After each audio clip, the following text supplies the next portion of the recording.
This is the assessment, and it's an online assessment, 59 questions. It answers a lot of questions. We're going to give you a report, and we're going to start the action planning, but it's going to be far more detailed. So I'm going to go through this to show you what you're getting if you go through this program. Now, the assessment covers these areas.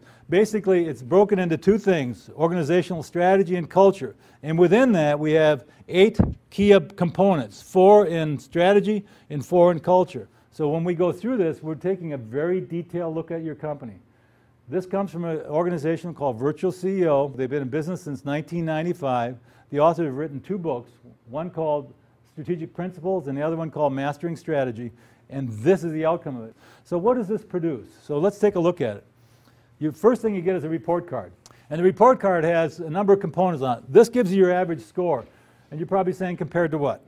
The database has more than 4,000 companies on it. So when you get the score back, it tells you how you're doing relative to other people.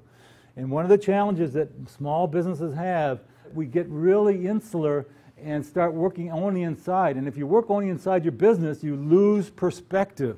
You don't get a real feel for what's going on. This gives you an instant feel of how you're doing outside, because this is the bottom 10%, this is the mean, these are the top 10%, and this is you. So you get to look at how you're doing in comparison to 4,000 other companies that have done this. Now on the capability side, you notice that there are 2 capabilities. One here is strategy, and the other one is organizational culture. So those are things you're strong at.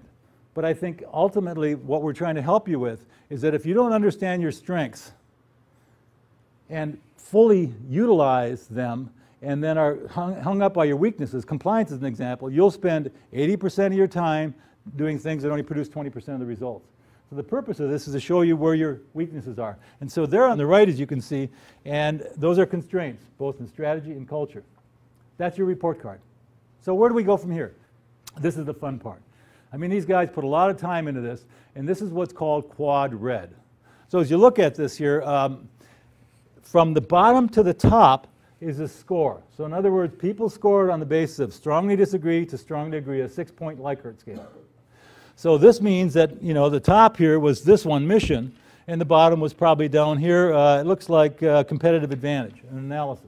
We know that the company is very good at these 2, so do we really want to work on those? We want to keep those moving forward, but we want to start looking at the other ones. So what happens here is that this is a score, and as you look from right to left here, that's the priority.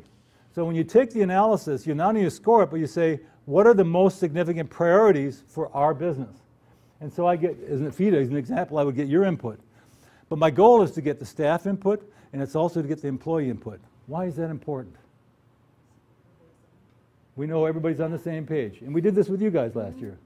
And you know, it cuts through the clutter immediately, because basically how many times you've been involved in something and somebody comes up to you and says, this is what we're doing this week. And you're going, well, why didn't anybody ask me? I mean, and please understand, this isn't about ego. This is about, this affects my job.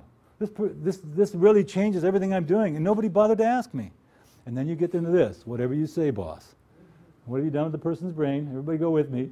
You turned it off, right? Click. So the point is that when we do this, all of a sudden they have input. So when we sit down and meet with them, what do we got going on? We got open brains, right? They got a chance to get their input. They got to say what they felt was important. And then we can build on that, particularly if the leader is willing to listen and make changes. So this is called the red zone. These are high priority and low score. It focuses immediately on what is important. That's why this is so valuable. Now we have a comparison, a spidergram chart, which does the same thing, but this time it compares each of these in terms of your priorities. So what you see here is the priorities going clockwise, and what you see here is the priorities going top to bottom. And it also shows you that the black is you, and it shows you where you feel you're strong and where you're weak in comparison to the other people on the instrument. So it enables you to say, wow, there are areas where we're just as good as world-class companies. But there are others, boy, we got some work to do.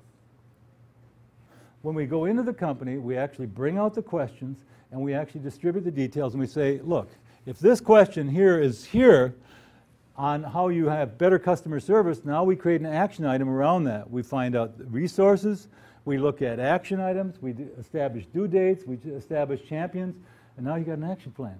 And within a matter of hours, we have people moving on stuff, not because I said it's important, it's because they said it's important.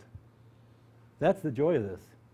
And it enables us to ask questions. When we get a company that says finance is number one priority and it's a low score, and they have marketing and sales over here at low priority, I go, well, wait a minute. If you have financial problems, why aren't you selling more? So it enables us to have them, when they think differently about their business, the business they think about changes. That's what we try to do.